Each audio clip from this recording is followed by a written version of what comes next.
Hello, readers. This is Mrs. Porter coming to you once again from an undisclosed location here in Caroline County for another one of my bootleg book talks.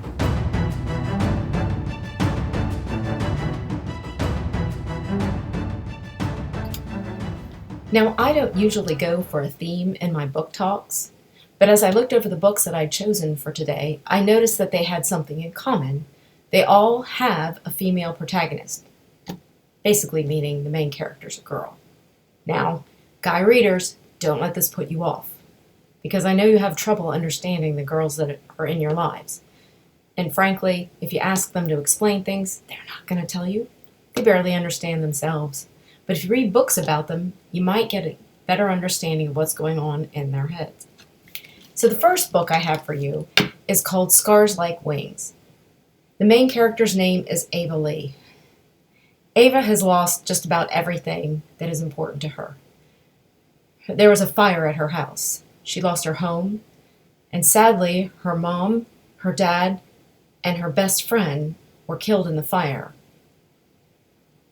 She's now living with her aunt, Cora, and Uncle Glenn, and it was their daughter, Sarah, Ava's best friend, who was killed in the fire.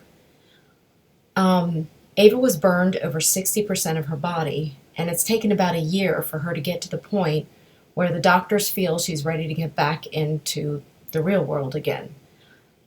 Ava does not think so. The last thing she wants to do is head off to high school when she feels she looks like a monster because one of the worst burns was her face, which, as she described it, melted off. She goes to school, and it's kind of the nightmare she anticipated, although not everybody is that bad to her. The other thing she does when she goes back to school is she starts attending a burn survivors group, and there she meets a friend, Piper, who is also a burn victim and goes to the same high school as her. They form a bond, and it sort of helps them survive things. And then they meet another kid who is really into theater, and when he finds out that Ava was really involved with theater before the fire and that she is a talented actress and singer, things start to change and shift. There are some twists and turns, but it's an excellent story. The next book is an advanced copy.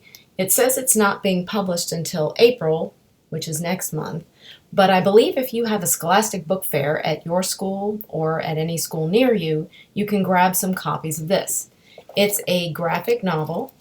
The main character's name is Nat. She is starting out at middle school, and pretty much everything has changed. She's changed, her friends have changed, and she's trying to keep those same friendships up with her friends from elementary school, but her friends have kind of changed, and her best friend doesn't seem to want her around. Some other kids start hanging out with her, and they try to point out to Nat that her former best friend is not that nice to her. Nat keeps thinking it's something she's done, but after a while, she begins to realize that true friends act a certain way. Great book, really true to life. The next book is called Bad Girls, and it's by Jane Yolen and her daughter Heidi Stemple.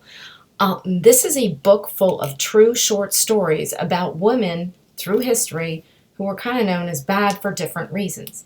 Everybody from Cleopatra to Mata Hari the Spy to Lizzie Borden to Typhoid Mary, who really kind of has an applicable theme for us today in the age of being worried about diseases. Each story is kind of short. Some of them have graphic novel features. They're excellent. There are lots of women featured in this book and little-known stories about women through history. The next book is called Zenobia, July. Zenobia has lost both of her parents, and she is just starting at a new school. She's living with her two aunts. Zenobia has a secret, and when she lived back with her dad, she was an entirely different person. She is so worried all the time that someone will discover her secret and trying to fit in. and it makes her life pretty hard. Her aunts are trying to help her understand that it's okay to be who you are, and that if people are true friends, you don't have to keep these types of secrets from them. If you want to find out what her secret is, read Zenobia July. The last book is called The Importance of Being an Octopus. I know I've often felt like it would be a groovy thing to have 8 arms and 8 hands so I could do more things at once. But the main character in this book, Zoe, I think it sort of means just controlling various parts of her life.